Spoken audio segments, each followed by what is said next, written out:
Buenos días a todos. Es un placer estar con ustedes en este simposio que hemos titulado COVID y cáncer, desafíos, retos y perspectivas. Este simposio lo elaboramos con la idea de hacer un plano de cómo la pandemia COVID ha impactado en el desarrollo de los proyectos de cáncer e inclusive en el área tanto clínica como epidemiológica. Para tal motivo, voy a presentar a los panelistas. Tengo el gusto de presentarles a nuestros panelistas y el desarrollo del tema va a ser 20 minutos aproximadamente para cada uno de nuestros conferencistas y al final cerraremos con una mesa de discusión de preguntas y respuestas. Tengo el honor de presentar en primer lugar al doctor Daniel Moreira. Él nos va a hacer favor de presentar la conferencia Efecto Global de la Pandemia COVID en el Cuidado del Paciente Pediátrico Oncológico. Posteriormente participará el doctor Sinoé Barroso, que nos hablará sobre el impacto de la pandemia COVID en el paciente oncológico, pero esto desde el área de adultos. Él nos hablará sobre la experiencia que ha vivido nuestro Hospital de Oncología Siglo XXI y los retos que ha representado para todo el cuerpo médico la pandemia. Posterior al doctor Sinué, el doctor Martín Layuz nos hablará sobre el efecto que ha tenido la pandemia en la investigación epidemiológica, especialmente sobre aquellos proyectos de largo alcance, los proyectos de corte, y él nos va a hablar sobre el impacto que ha tenido hasta este momento en estos proyectos que son fundamentales para plantear políticas de prevención y control contra cáncer. Y finalmente cerraremos con la participación de la doctora Mirna Candelaria. Ella nos hablará de los determinantes e impactos de la pandemia COVID en el 19 en la investigación clínica del cáncer. Esto desde la perspectiva del Instituto Nacional de Cancerología y también los retos que el instituto ha presentado a través del impacto que ha tenido la pandemia en el INCAN.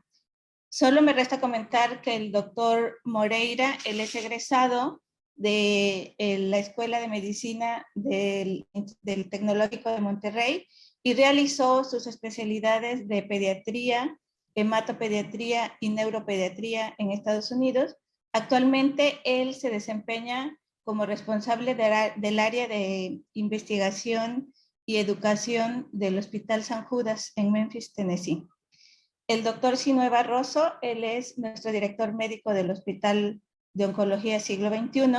El doctor Martín Layuz nos hablará de toda su experiencia que tiene desde el Instituto Nacional de Salud Pública. Él trabaja en el área de salud poblacional.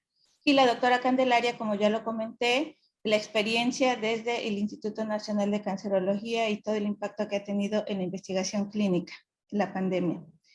Sin más preámbulos, cedo la palabra al doctor Daniel Moreira. Muchas gracias. Buenos días, ¿cómo están todos? Muchas gracias por la invitación para participar en esta sesión. Mi nombre es Daniel Moreira, soy neurooncólogo en el Hospital de St. Jude en Memphis, Estados Unidos, y también trabajo en la parte de salud global de este mismo hospital. En esta sesión vamos a discutir los efectos tanto directos como indirectos de la pandemia COVID-19 en los niños con cáncer. En las siguientes diapositivas vamos a abordar los siguientes tres temas principales. Primeramente, la respuesta que tuvo St. Jude y SIOP, que es la Sociedad Internacional de Oncología Pediátrica, ante la pandemia de COVID-19, la infección propia de COVID-19 en los niños con cáncer y finalmente las interrupciones al diagnóstico y el tratamiento que trajo la pandemia. Al comienzo de la pandemia había mucha preocupación dentro del campo de la oncología pediátrica, ya que se temía que los niños con cáncer tendrían una enfermedad severa, tanto por su inmunocompromiso causado por el cáncer como su tratamiento. Esta preocupación se agudizó con los primeros reportes que salieron de China, donde los adultos con cáncer tenían enfermedad más severa, y el primer reporte de pacientes pediátricos, donde un paciente con leucemia linfoblástica agudo también tuvo una enfermedad severa. Debido a esto, St. Jude y la CIOP se asociaron para crear un recurso para la transferencia de conocimiento del COVID-19 y los niños y adolescentes con cáncer. En la pantalla ven este recurso, el Observatorio Global de COVID-19 para los niños con cáncer.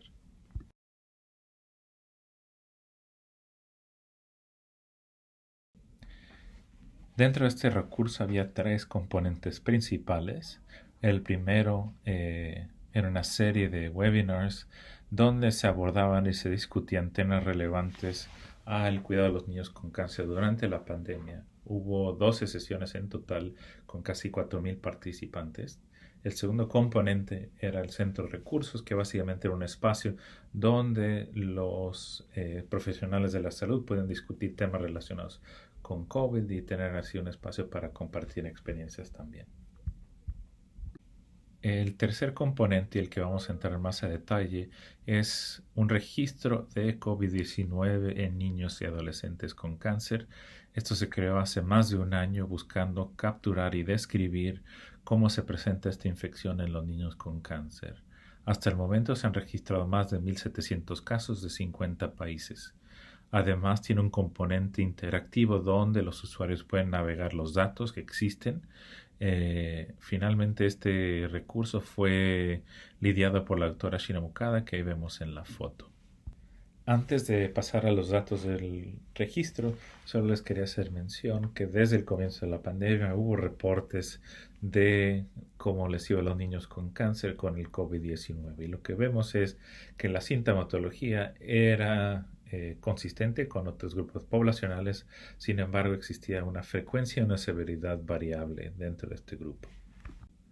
Esta tabla resume 12 publicaciones alrededor del mundo de pacientes con cáncer y COVID-19 y vemos que aproximadamente 13% de los pacientes tuvieron enfermedad severa o crítica y una tasa de mortalidad de aproximadamente 2% que era atribuido a la infección COVID-19.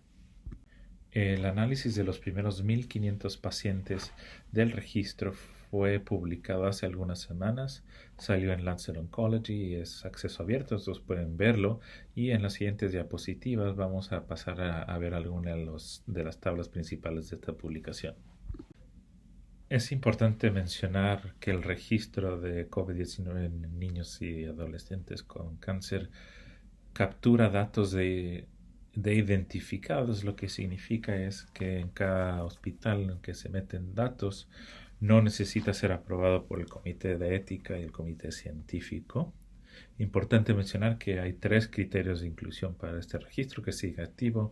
Primeramente, la confirmación de infección por SARS-CoV-2, ya sea por antígeno o por PCR. 2, menores de 19 años. Y 3, que los pacientes incluidos tengan un diagnóstico de cáncer o sean recipientes de un trasplante de médula ósea. Como les comenté, el análisis publicado incluye 1.500 pacientes de 45 países. Aquí a la derecha ven la tabla número 1 donde se describe la cohorte incluida. Esta publicación tiene muchos datos valiosos, pero vamos a repasar 4 puntos principales. Primeramente, en los pacientes con cáncer y COVID-19 se vio una enfermedad severa o crítica en el casi 20%. En cuanto a los pacientes con enfermedad severa o crítica, aunque fue el 20% en total, se ve una disparidad marcada en los pacientes que vivían en un país de alto ingreso comparado a los pacientes que vivían en países de bajo y mediano ingreso. Además, el segundo punto es que 17.5% de los pacientes necesitaron de cuidados intensivos. Finalmente, una mortalidad de 3.8% se vio en los pacientes con cáncer y COVID-19. Importante para el manejo de los pacientes oncológicos, se vio en este registro que más del 50% de los pacientes tuvieron una modificación a su tratamiento dirigido en contra del cáncer. Este estudio incluyó análisis tanto univariado como multivariado, pero les menciono que en el análisis multivariado los pacientes que vivían en países de bajo y mediano ingreso, aquellos que tenían un recuento absoluto de neutrófilos menor de 500 o un recuento absoluto de linfocitos menor de 300 y en las fases de tratamiento más intensivos de quimioterapia tuvieron un resultado peor. El registro que justo revisamos buscaba describir la historia natural de la infección por SARS-CoV-2 en los niños y adolescentes con cáncer. Una pregunta recurrente e igualmente importante era cuál era el impacto de la pandemia en el acceso al diagnóstico y el tratamiento para los niños con cáncer. El estudio COVIMPACT básicamente buscaba responder a esta pregunta. Este estudio fue liderado tanto por la doctora Dylan Gratz ahí en la foto como un servidor, y básicamente como objetivo tenía evaluar a nivel global el impacto de la pandemia en los cuidados para los niños con cáncer. Se buscaba describir el impacto en los centros de oncología, incluyendo los cambios en los servicios oncológicos, las adaptaciones necesarias y la reasignación de recursos. También se buscaba explorar los factores para la continuación de la atención médica de calidad durante la pandemia. Este estudio era de métodos mixtos con un componente cuantitativo y un componente cualitativo. La primera parte del estudio COVIMPACT es el componente cuantitativo, que básicamente es una encuesta transversal que se distribuyó en el verano del 2020 a través de las redes tanto de St. Jude Global como de la CIOP. Y básicamente esta encuesta tenía 60 preguntas, donde se buscaba describir las características de los hospitales que respondieron, también buscando describir las estrategias de tamizaje y pruebas de COVID-19, tanto en los pacientes como en los profesionales de la salud, también buscando describir las interrupciones y adaptaciones a los cuidados oncológicos para los niños, y finalmente viendo cuál era el impacto en la disponibilidad de recursos para el cuidado de los niños con cáncer. En los 2 meses que estuvo abierta esta encuesta se recibieron más de 500 respuestas. Al final se incluyeron 311 en el análisis, ya que como criterio de inclusión se necesitaba que el respondiente habría completado 2/3 partes de la encuesta. Finalmente, estas 311 respuestas representaban 213 hospitales en 79 países. En el mapa de la izquierda ven cuáles fueron los países que se incluyeron en el estudio. Dentro de los hospitales que respondieron a la encuesta, más de 3/4 partes reportaron un impacto en los servicios para los niños con cáncer. En la figura de la derecha ven algunos de estos componentes principales. Los 3 más frecuentemente mencionaron fueron la parte de soporte a los pacientes, 2, el acceso al tratamiento para el cáncer, y 3, impacto en la disponibilidad del staff clínico. También es importante mencionar que 15 hospitales o 7% tuvieron que cerrar su unidad de oncología pediátrica durante la pandemia. La mediana de tiempo de cierre fue de 10 días. Un punto importante a resaltar y que obviamente influye en el registro de cáncer, registros poblacionales, es que de los 213 hospitales, 43% reportaron una reducción en el volumen de nuevos pacientes diagnosticados con cáncer. En la figura de la derecha ven esta descripción un poco más gráfica en ese segundo renglón, donde básicamente hubo entre un 25 y un 75% de reducción en el volumen de pacientes. Además, también se reportaron mayores tasas de abandono de tratamiento. Esto significa que por un periodo mayor de 4 semanas los pacientes no llegaron a tratamiento en contra de su cáncer. Un punto muy importante para resaltar es que los efectos que hemos descrito y hemos mencionado en las últimas diapositivas en cuanto al volumen de pacientes nuevos, en cuanto al acceso a sistemas de soporte y a tratamiento, no son o no han sido iguales a través del mundo, sino existe una disparidad importante donde el impacto se ha visto en mayor escala en países de bajo y mediano ingreso. Esto realmente no es sorprendente, pero finalmente estos datos nos confirman lo que esperábamos. Obviamente esto es un poco preocupante porque obviamente los países de bajo y mediano ingreso tienen sistemas de salud más frágiles. Ahora vamos a pasar a describir la segunda parte del estudio COVIMPACT, que es este componente cualitativo que se hizo a través de entrevistas grupales. Este componente buscaba describir cuáles son los factores que contribuyeron a continuar brindando servicios médicos de calidad durante la pandemia para los niños y adolescentes con cáncer. Este segundo componente utilizó una muestra de participantes basada en los resultados de la encuesta, donde se buscaba incluir a diferentes regiones del mundo, diferentes tipos de hospitales, diferentes profesionales de la salud. Al final de cuentas, se realizaron 19 entrevistas grupales representando 16 hospitales en 16 países y las entrevistas se hicieron en 8 idiomas.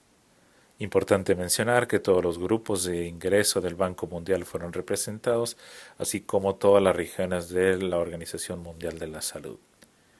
También importante mencionar que hubo representación de los diferentes profesionales de la salud, incluyendo médicos, enfermeras, gente de laboratorios y también de administración de hospitales. En este mapa vemos cuáles fueron estos 16 hospitales que fueron incluidos en las entrevistas grupales. Importante mencionar que se incluyó un hospital en México, que fue el Hospital Pediátrico de Sinaloa, en Culiacán, además de 3 países adicionales de Latinoamérica y el Caribe.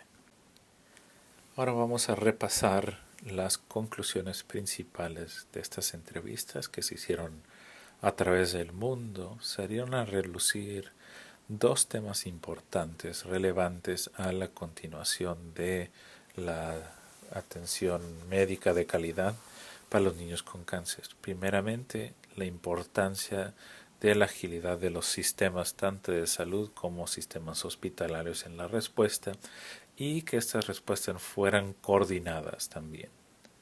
También es importante mencionar que la comunicación frecuente fue identificada como un factor principal.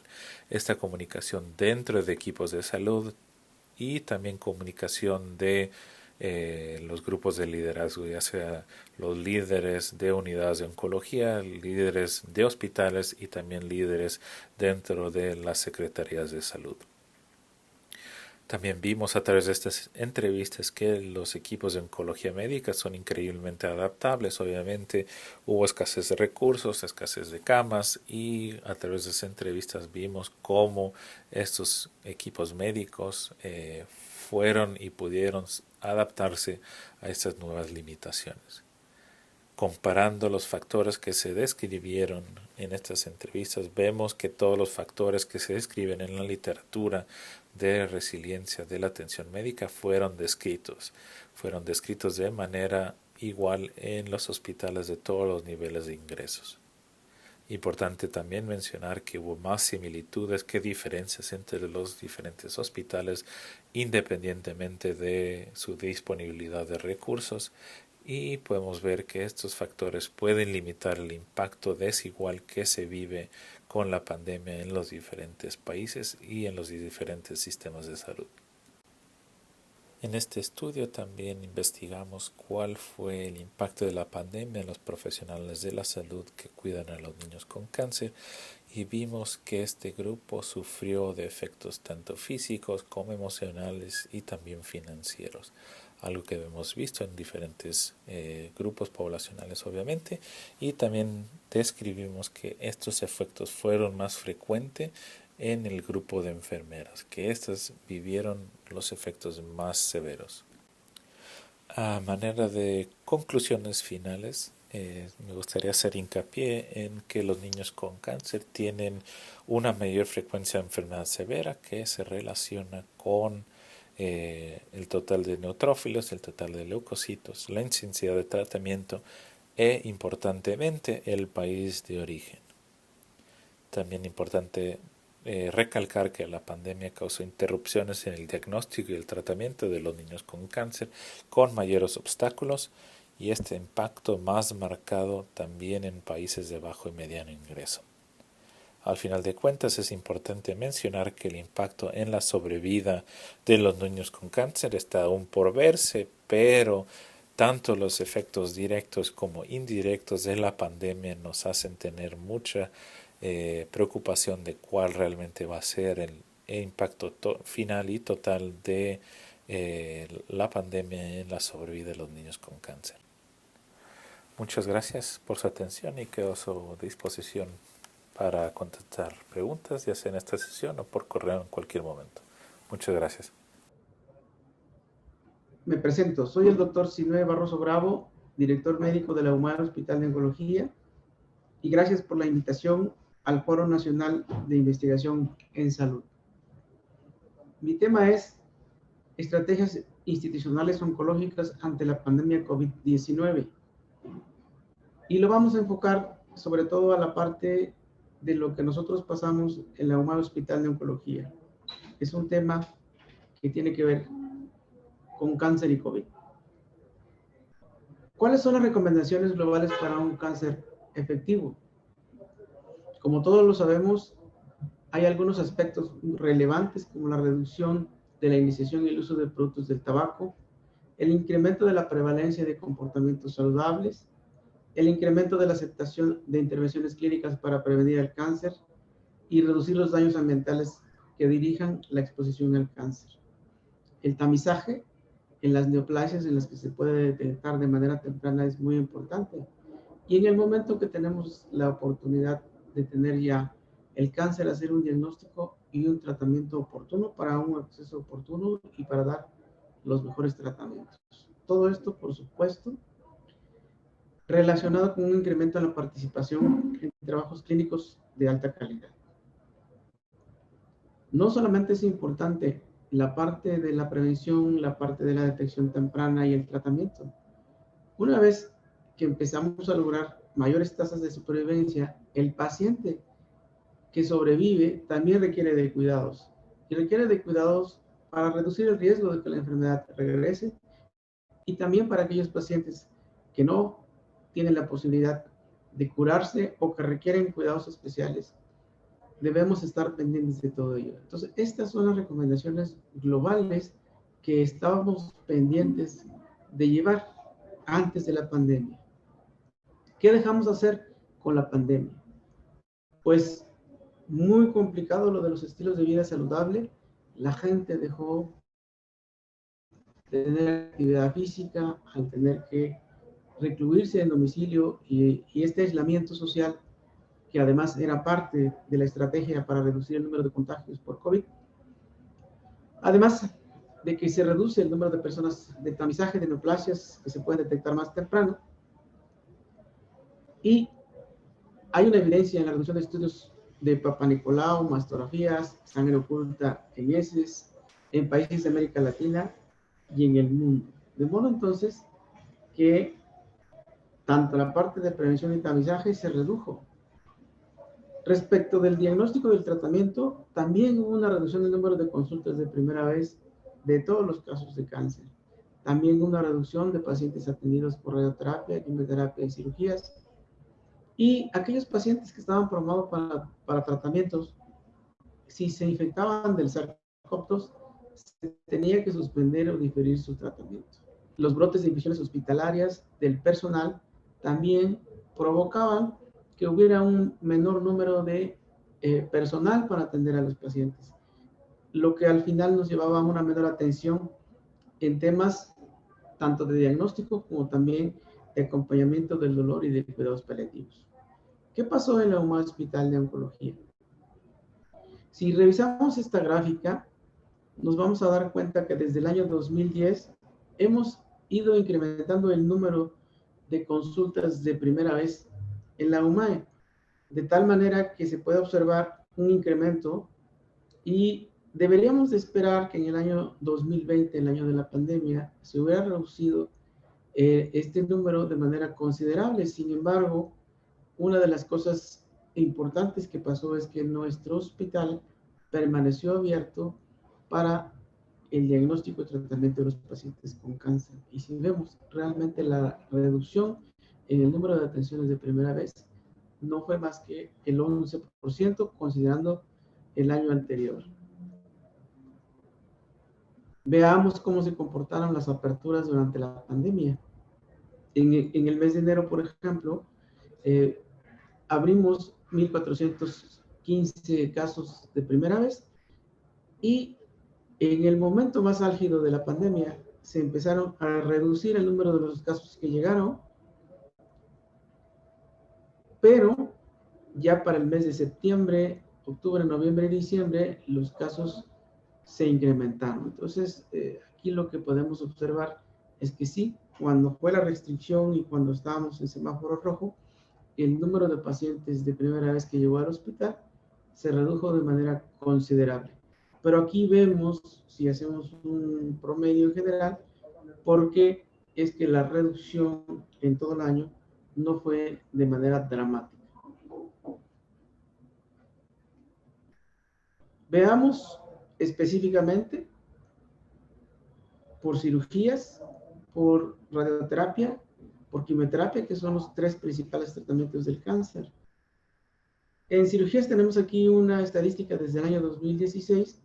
Vean cómo íbamos incrementando a partir del año 2016 hasta el 19 el número de cirugías realizadas y cómo sí cayó el número de cirugías a 9.924. Ese es un porcentaje aproximado del 25% menos casos de cirugía.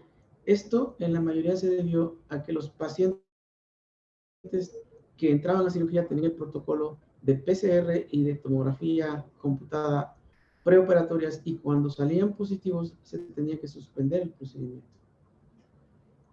Sin embargo, aquí en el año 2021 podemos observar que al principio del año teníamos muy pocas cirugías y que vamos incrementando. Para el mes de agosto ya tenemos 430 cirugías y si lo comparan con los otros años vemos que ya estamos aumentando el número de cirugías. Si tomamos en cuenta todas las cirugías del año 2021 comparadas hasta agosto contra el 2019, vemos que estamos operando más este año y esto todo por el grupo de pacientes que no pudo haberse operado, los estamos tratando de recuperar. Respecto de las sesiones de radioterapia, vemos que el número de radioterapia o de sesiones de radioterapia no se redujo de manera considerable. De modo entonces que vemos aquí ciertas diferencias en los tratamientos más importantes que se dan en oncología. Respecto de la quimioterapia, sin duda aquí hubo una reducción de 62.840 mezclas que se aplicaron en el 19. Para el año 2020 fueron 46.474, una reducción bastante significativa. ¿Qué fue lo que nosotros hicimos? Bueno, los principios generales para atender la pandemia pues eran el aislamiento, la sana distancia, el uso de cubrebocas, la higiene de manos, y todo esto estaba conjuntado en el Plan Estratégico Institucional para la Atención de la Contingencia por COVID-19. Es el plan que el Hospital de Oncología tomó. Lo que nosotros quedamos en ese plan es que oncología no es un hospital COVID y por lo tanto debíamos seguir atendiendo pacientes, de lo cual nosotros estuvimos de acuerdo porque tener dos problemas de salud, COVID y cáncer, como problemas relevantes de salud pública en tiempo posterior, pues iba a sumar a la problemática que ya significa de por sí el COVID. Un desafío en un hospital en el que diariamente acuden hasta 8.000 personas, de manera que había que reducir el número de personas que entren y aquí lo que teníamos que hacer es ver cómo modificamos la atención ambulatoria estableciendo educación para la salud, comunicación efectiva para que los pacientes, el personal, la atención clínica además se limitara a un paciente con un solo acompañante, un control sobre las entradas, los tratamientos y sistemas ambulatorios de quimioterapia tamizaje estricto para que no hubiera la posibilidad de contagios. Y aunque éramos un hospital COVID, en el tiempo en que no había posibilidades de que los hospitales aceptaran pacientes COVID, nosotros tuvimos que atender pacientes. Y eso significó el abrir un área de elementos respiratorios. Una de las cosas que también redujo nuestra capacidad de atención es que un porcentaje importante de trabajadores se retiraron por la vulnerabilidad y la disposición que hubo en ese sentido. Entonces, teníamos el reto de ver cómo cuidábamos a los pacientes y sobre todo también al personal. Había un sentido ahí de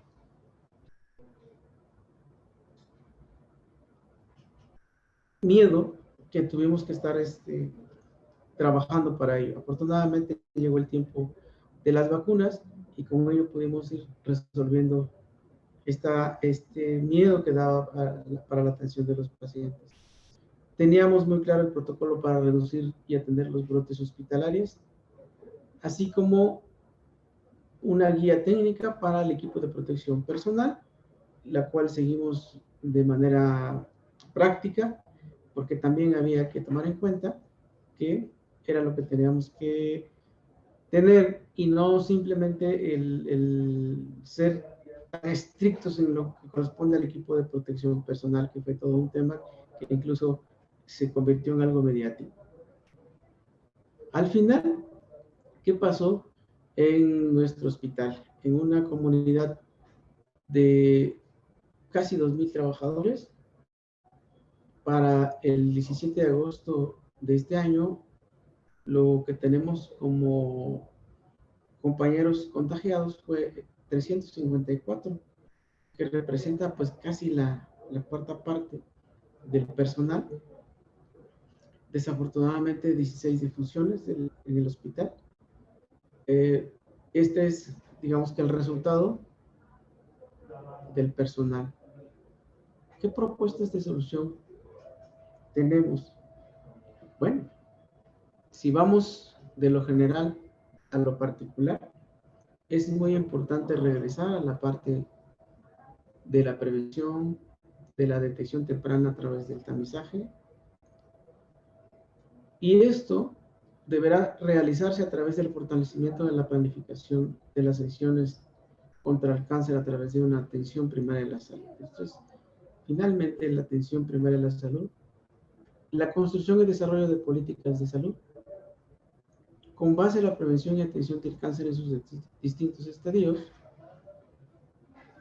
el diseño y ejecución de un instrumento de información estadística claro, ágil y preciso con la finalidad de desarrollar mejores políticas de prevención y control de cáncer. Esto es, debemos de empezar a registrar mejor con la finalidad de que a través de estos registros tengamos un diagnóstico más preciso y poder entonces ya, ahora sí, pues debemos acostumbrarnos a vivir con el COVID. Y esto no va a poder ser si no tenemos la información necesaria. Como ustedes lo vieron, nosotros sí se redujo la atención en las áreas de quimioterapia y cirugía principalmente, y la vinculación de los niveles de atención, procurando la colaboración intersectorial en la reducción del impacto del cáncer en la colectividad. De modo entonces, pues, que la conclusión es que debemos estar pendientes del trabajo de la atención de pacientes con cáncer en el sentido de que no se debe de suspender y más bien se debe de incrementar la posibilidad de que esta atención sea cada vez mejor. En la Armada Hospital de Oncología estamos trabajando en un modelo que puede ayudar. Lo iniciaríamos en la OAT Sur y iniciaremos con casos de cáncer de mama, con la finalidad de que podamos desde los estilos de vida saludable, la detección temprana a través del tamizaje ya conocido y la realización de los tratamientos de una manera en que sea oportuna y con los mejores tratamientos, con la finalidad de que podamos tener también la opción de la mejor tecnología. Al final lo que necesitamos es reducir la mortalidad por cáncer y empezaríamos con cáncer de mama, pero iríamos agregando las principales neoplasias. Muchas gracias. Muy buenos días. Quiero agradecerle a la doctora Yelda Leal por su invitación a este foro tan importante. Mi nombre es Martín Layú, soy investigador en el Instituto Nacional de Salud Pública y el día de hoy platicaré con ustedes sobre algunas de las oportunidades que hemos visto en el Instituto Nacional de Salud Pública en la investigación epidemiológica en cáncer como resultado de el haber vivido esta pandemia.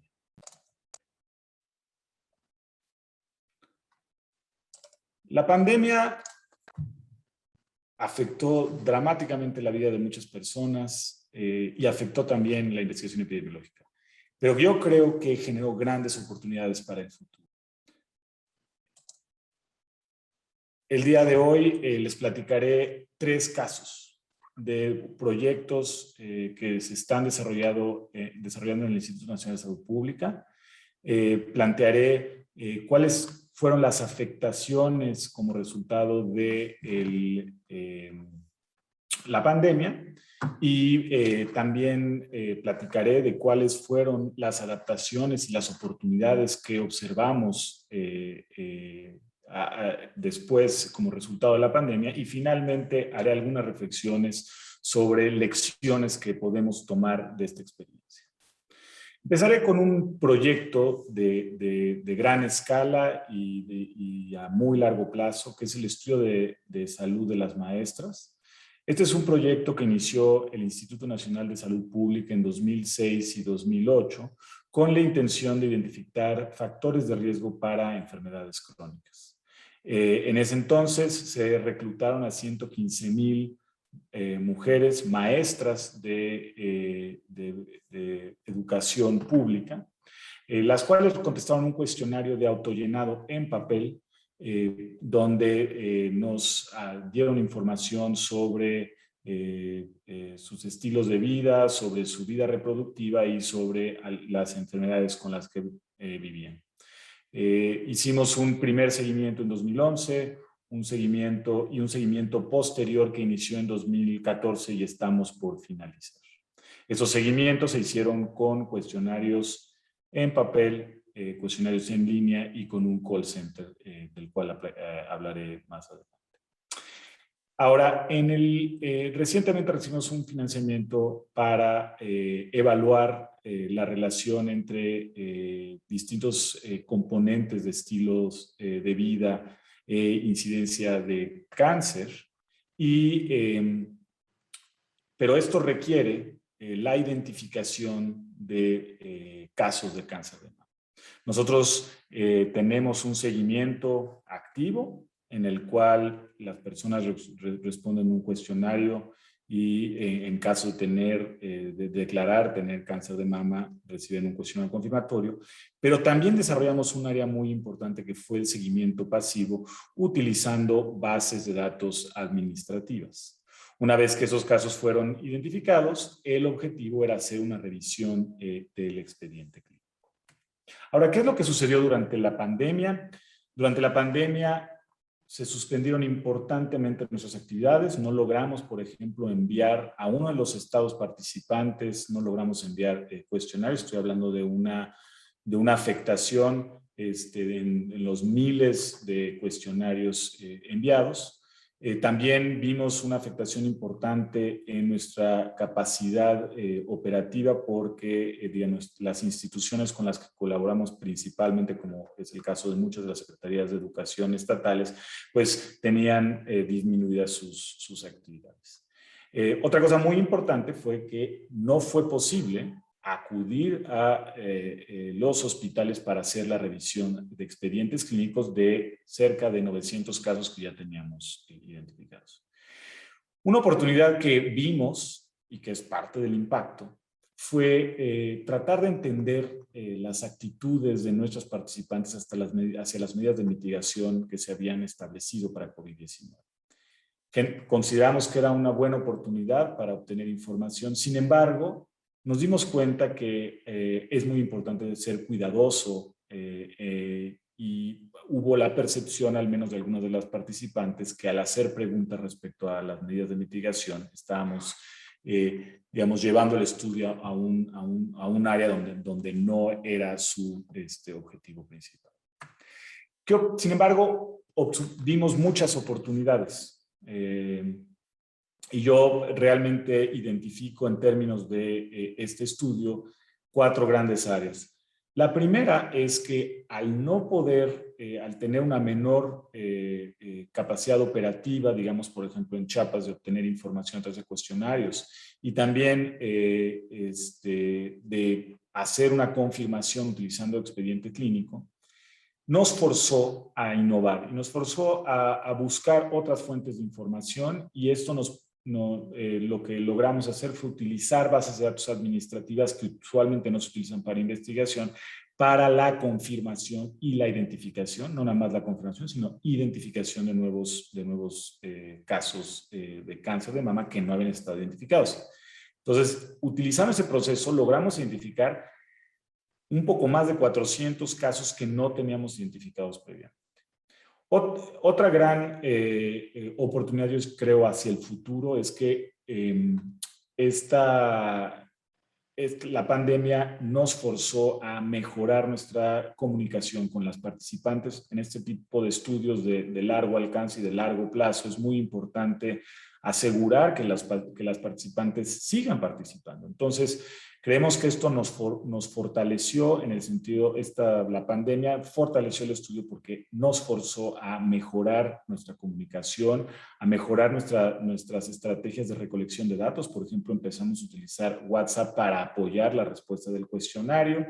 Y la otra cosa muy importante es que fue una oportunidad para fortalecer nuestro contacto a través de redes, a través de nuestro sitio de internet, y generar una comunicación directa con las participantes. Asimismo, creo que se generó una eficiencia y una velocidad de respuesta para las reuniones que hacemos con nuestros enlaces operativos en los 2 estados donde trabajamos.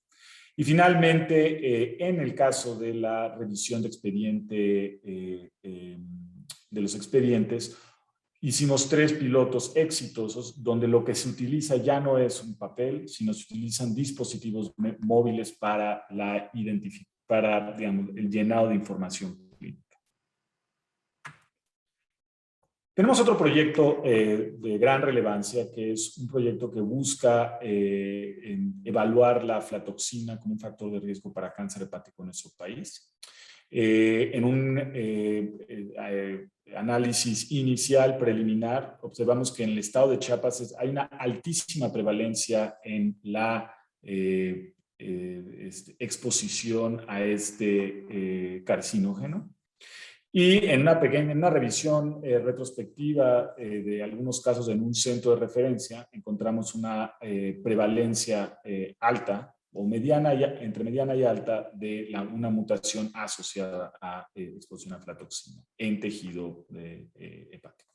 Esto nos ha llevado a hacer un proyecto donde buscamos medir la exposición de aflatoxina en una muestra representativa de 5 estados, utilizando información de la Encuesta Nacional de Salud, y el establecimiento de una red de colaboración para sentar las bases de investigación clínico-epidemiológica en cáncer hepático en el país.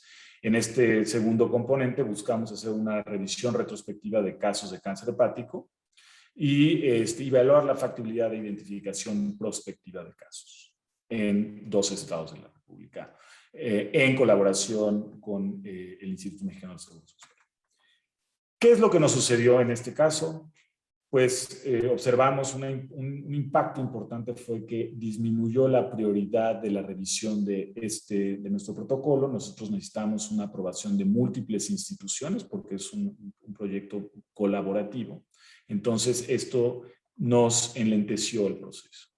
De la misma forma, no fue posible hacer el trabajo de campo con en los tiempos y con la velocidad que estábamos esperando. Entonces, pues esto afectó varios de los componentes del proyecto. Y una de ellas importante fue, por ejemplo, la conversión de hospitales sede. Entonces, eso disminuyó nuestra capacidad de operación. Y finalmente, también una afectación importante es que al generar este grupo, esta red de colaboración, buscamos tener una reunión cara a cara. Esto fue imposible, tuvimos que suspender esta reunión porque pues, creíamos que era muy importante para estos dos componentes muy importantes, digamos, del estudio. Ahora, ¿qué oportunidades vimos? Yo creo que realmente la pandemia afectó el proyecto, pero nos forzó a adaptarnos. Entonces, la primera adaptación importante es que como ya no fue posible hacer una reunión presencial en un número reducido de estados, al hacer una red virtual, esto dio mucho más acceso a más instituciones, lo que logró generar una red mucho más amplia, que es la Red Interdisciplinaria Mexicana de Investigación en Cáncer hepatocelular.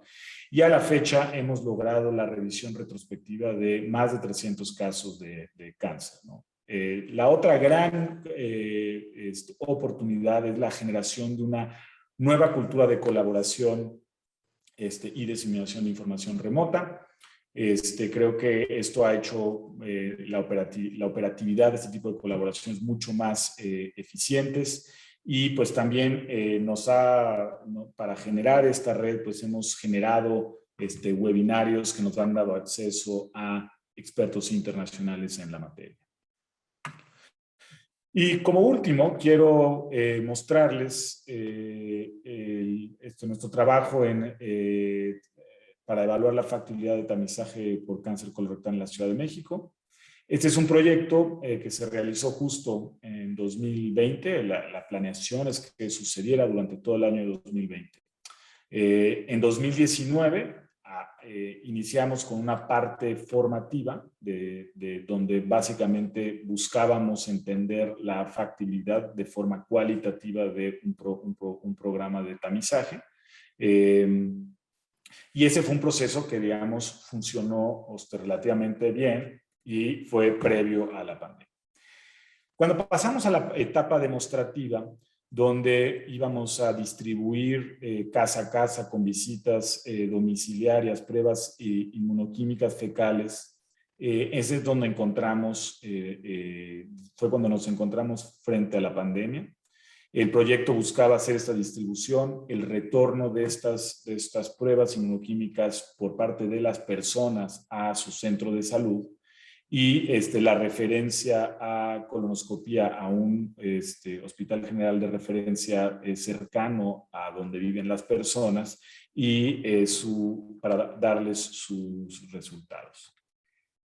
¿Qué es lo que nos sucedió? Se suspendió nuestro reclutamiento. Al final, en vez de llegar a los 600 personas que estábamos esperando, realmente logramos incluir solo a 130 participantes.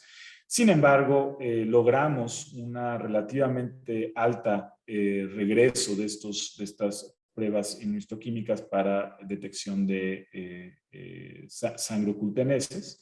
Logramos en la entrega de los resultados, y quizá las dos afectaciones más importantes es que el Hospital General de Referencia al que enviáramos a las personas que tuviesen sangre en heces, pues tuvo que cambiar, porque el hospital se volvió un hospital COVID. Tuvimos que adaptarnos y ayudar a las personas a transportarse hasta un hospital, hasta un centro oncológico en la misma ciudad, pero que estaba lejos de su hogar. Y también vimos cómo un importante grupo de pacientes decidieron que requerían el procedimiento, decidieron no hacerlo por miedo a una infección por coronavirus. ¿Qué es lo que vimos como oportunidades al futuro? En este proceso en el que tuvimos que cambiar de hospital, nos dimos cuenta, establecimos un contacto muy cercano con aquellas personas que requerían colonoscopía. Nos dimos cuenta que en investigación es muy importante codiseñar procesos logísticos con los participantes para asegurar que se cumplan los objetivos del estudio.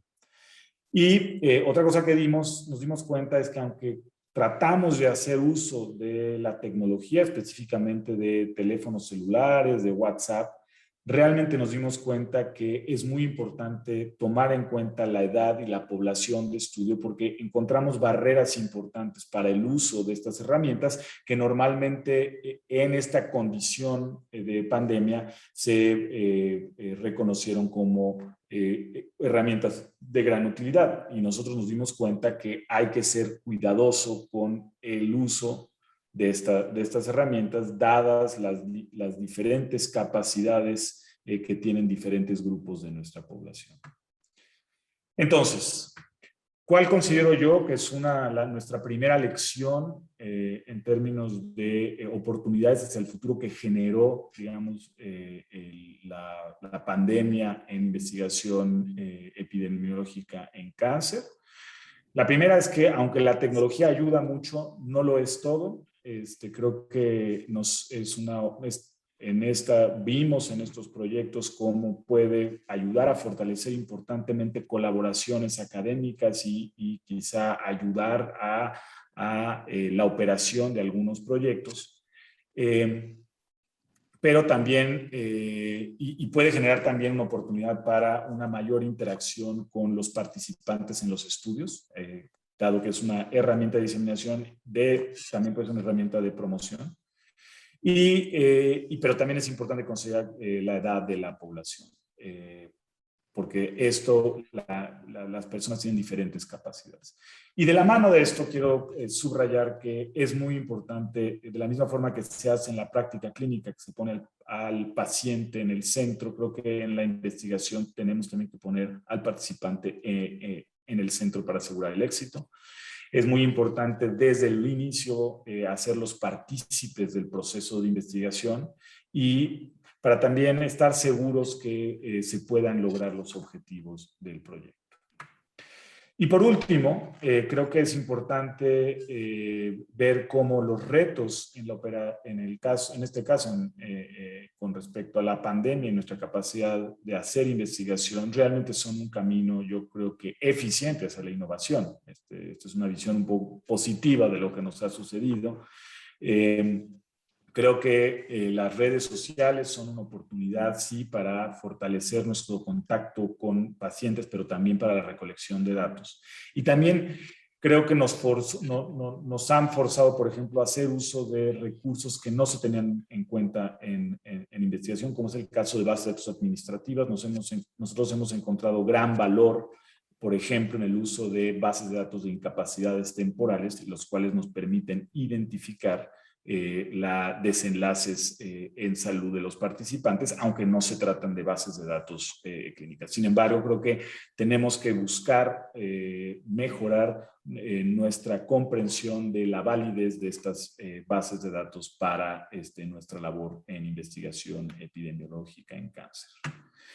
Y entonces, para concluir, nada más recordar, yo creo que la pandemia sí generó afectación importante en la investigación. Sin embargo, creo que nos ayuda a pensar en cómo podemos mejorar nuestras capacidades de investigación hacia el futuro. Muchísimas gracias.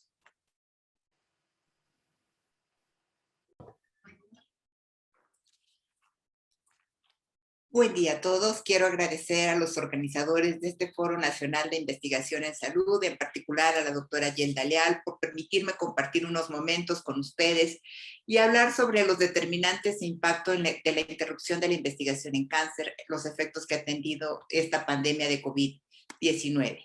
Bueno, sabemos que esta pandemia inició ya hace varios meses.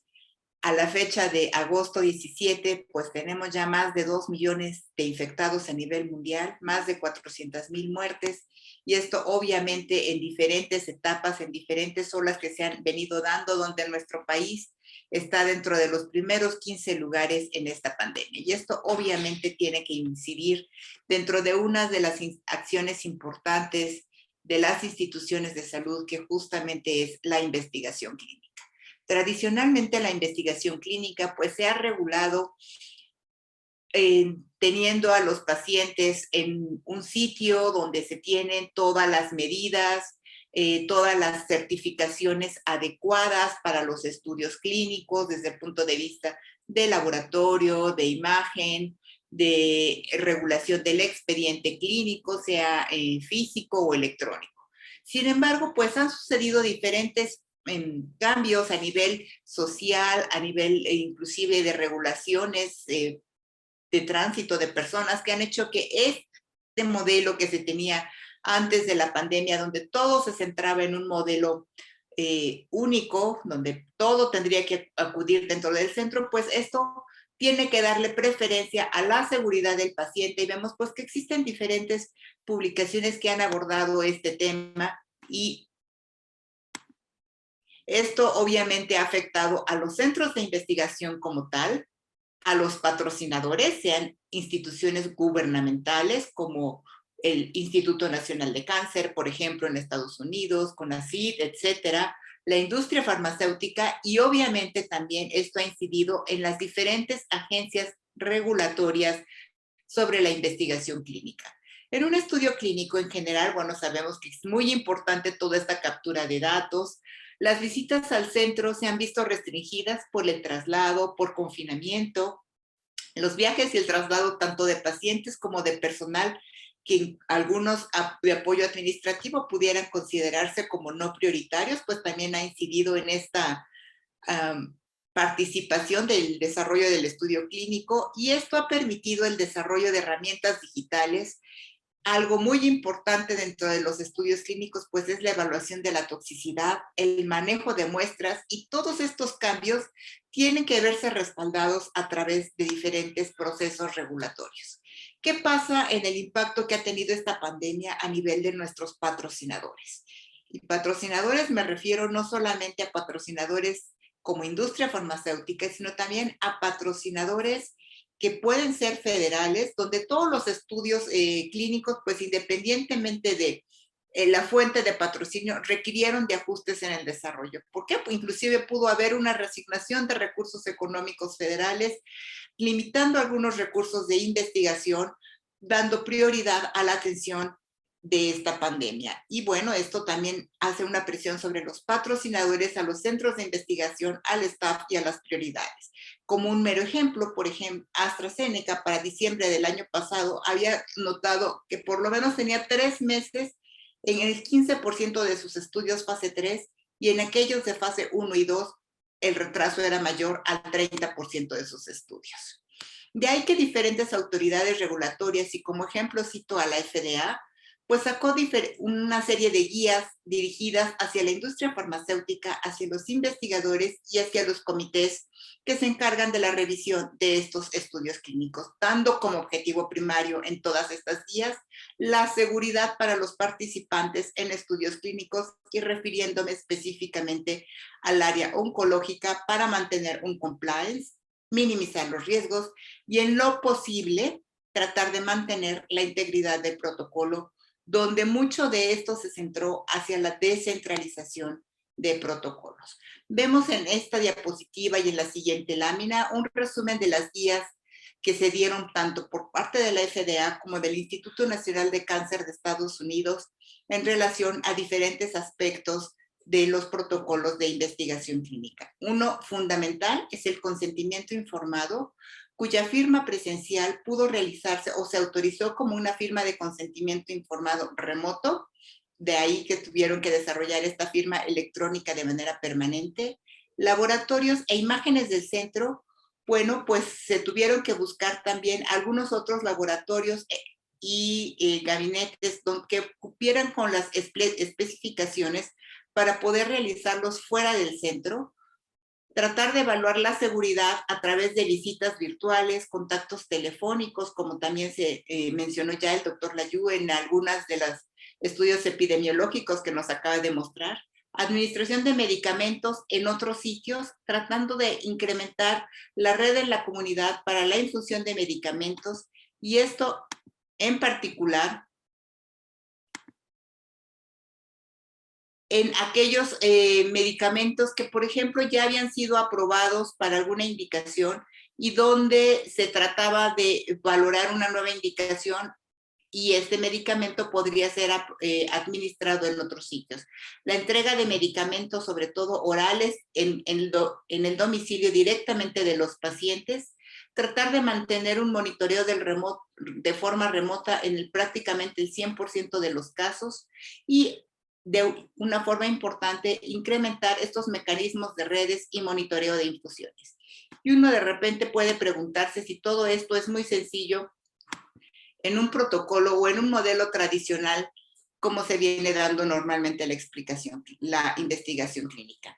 En México, la Secretaría de Salud, específicamente la COFEPRIS, emitió desde abril del año pasado una serie de medidas extraordinarias en relación a los estudios clínicos por esta pandemia, donde la recomendación era pospon reclutamiento, detén la activación o activa solamente aquellos centros que estén en condiciones de poder iniciar algún proyecto sin exponer al personal ni a los sujetos, garantizar el acceso del medicamento, sobre todo aquellos medicamentos que son orales, y buscar centros de investigación alternativos.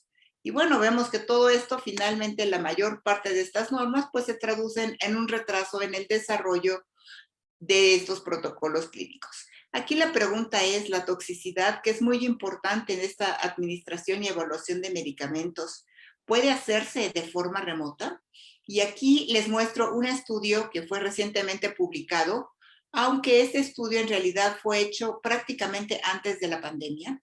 Es un estudio multicéntrico internacional en el cual incluyeron más de 800 pacientes con diferentes neoplasias. La más frecuente fue cáncer de mama, que habían recibido quimioterapia adyuvante con un intento curativo, y de aquí este grupo de pacientes fue aleatorizado de dos formas. Un grupo de paciente que fue el tratamiento estándar convencional, y otro en el cual se evaluó esto de forma remota en cuanto a toxicidad, dándoles un dispositivo a los pacientes, y se evaluaron escalas muy precisas en relación a calidad de vida, necesidades de cuidado de soporte, una escala de ansiedad para pacientes con cáncer, escala de comunicación y actitud, y un cuestionario en cuanto a la limitación de trabajo. Y vemos cómo tenían ellos un flujograma donde daban dos tiempos de responder a las alertas. Aquellas alertas ámbar, que eran síntomas leves o moderados, tenían personal que estaba constantemente respondiendo estas alertas a través de dispositivos electrónicos en un tiempo no mayor a 8 horas, y hay aquellas alertas rojas que eran síntomas severos cuya respuesta debería darse en la siguiente media hora. Vemos que incluyeron la mayor parte de personas incluidas fueron mujeres, 71% con cáncer de mama, les señalaba yo etapas tempranas, 53%, etapas 1-2, y aquí lo interesante es que aquel grupo de intervención, es decir, el que tuvo el dispositivo y el control, el monitoreo remoto para buscar datos de toxicidad, fue el que tuvo mayor escalas de puntaje en las escalas de ansiedad y mayor eficacia en el autocuidado. De ahí que el monitoreo remoto sí es benéfico y sí puede dar un resultado positivo para el manejo de estos síntomas. Algo que hay que considerar también en los estudios clínicos es justamente el bioanálisis. Esto implica cambios en el abordaje tradicional del estudio clínico, y dentro de esto pues hay que considerar estas muestras biológicas. Este espécimen biológico, ¿qué es lo que yo tengo que tomar para este ensayo clínico? ¿Es sangre? ¿Qué tipo de muestra biológica es?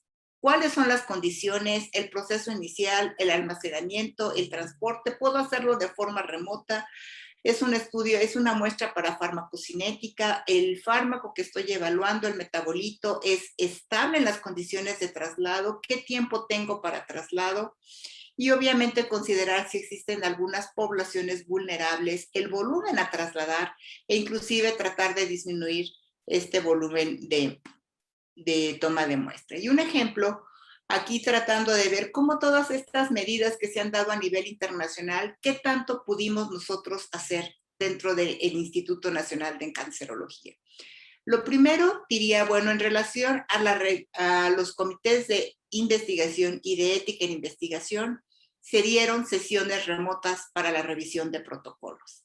De hecho, el año pasado tuvimos 14 sesiones extraordinarias para poder revisar proyectos que tenían que ver con la pandemia de COVID. Es decir, aquellos proyectos relacionados con la pandemia fueron considerados como prioritarios y las respuestas de los comités se emitieron en 48 horas una vez que ingresaron a los comités. De hecho, se participó dentro de un comité único de instituciones que es asignado a través de la Comisión Coordinadora de Institutos Nacionales de Salud y un par de estudios clínicos con fármacos dirigidos contra COVID se evaluaron a través de este comité único de instituciones que fueron prácticamente el INER, Cardiología, el Instituto Nacional de Ciencias Médicas y Nutrición y Cancerología como participantes dentro de estos.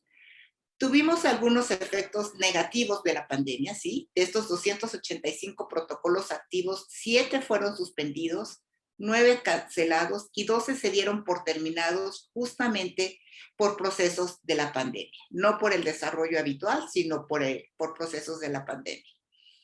¿Qué tratamos de hacer para favorecer que los pacientes continuaran asistiendo? Bueno, se trató de hacer una agenda común en una área específica para toma de muestras de protocolo, donde las diferentes coordinadoras, los diferentes grupos de investigación podrían agendar a sus pacientes para tomar muestras en horarios muy precisos, insistiendo en la puntualidad para evitar que hubiera demasiadas personas, con todas las medidas de restricción necesarias, con cubrebocas, espacios, etcétera.